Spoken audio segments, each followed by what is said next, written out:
Cri-du-chat, which is French for cry of the cat, is a syndrome caused by a chromosomal abnormality that has a number of associated symptoms. Today, we'll go over some symbols that will help you remember the features of Cri-du-chat syndrome. If you're a cat lover, you'll love this scene. Let's start by taking a look at this cat here, letting out a loud cry. Poor guy, it must have been scared by something. This cat's cry, or Cri-du-chat, represents the characteristic finding of a cat-like cry in infants affected by the syndrome.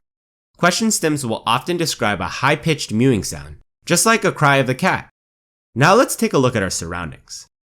Our cat was resting inside this deluxe cat house, special order from some niche cat-themed website. The owner spares no expense for his favorite felines. Have you noticed how this cat house is shaped a lot like a hive? When you see this hive, think 5, because hive sounds a lot like the number 5. This will also help you remember that Cri-du-chat syndrome is caused by a deletion in the short arm of chromosome 5. Oh, so that's what scared the cat. Take a look at this other cat with his head stuck inside a small cup. In its blind frenzy, our poor cat has run full force into our hive-shaped cat house. I'm sure if you got this on video, you could get so many views on YouTube. But while everybody loves a good cat video, what's more important here is how small that cup really is. I mean, it's way too small for that cat's head. The cat with his head stuck inside a small cup should help you remember the finding of microcephaly, a fancy term for having a small head. Infants with Cri-du-chat syndrome are often born with microcephaly, or abnormally small heads. How did our cat get its head stuck inside a cup, you ask? Well, it happened while the cat was chasing a turtle around. I know, you couldn't ask for better content for a viral video.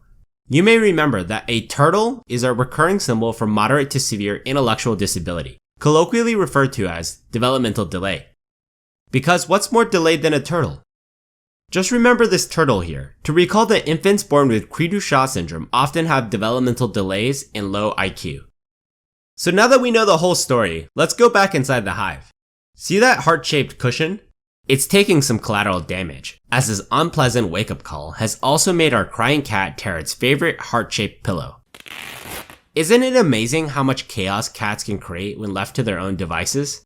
This ripped heart cushion obviously represents cardiac abnormalities, but I want you to focus on where this heart cushion has been ripped. Yep, along the bottom seam, separating the right and left sides. This location should make you think of ventricular septal defects, since the ventricular septum also separates the left and right sides of the bottom, or ventricles, of the heart. Ventricular septal defects are associated with Cri-du-chat syndrome, and you can remember this fact as the ripped heart-shaped cushion here. And that's it! You've now learned the telltale symptoms of Cri-du-chat syndrome. Before you go, let's review what we have learned. Cri-du-chat syndrome is caused by a deletion on the short arm of chromosome 5. This deletion leads to a number of characteristic symptoms in infants: microcephaly, developmental delay, cardiac abnormalities, and a high-pitched mewing, hence the name cry of the cat. And we're done.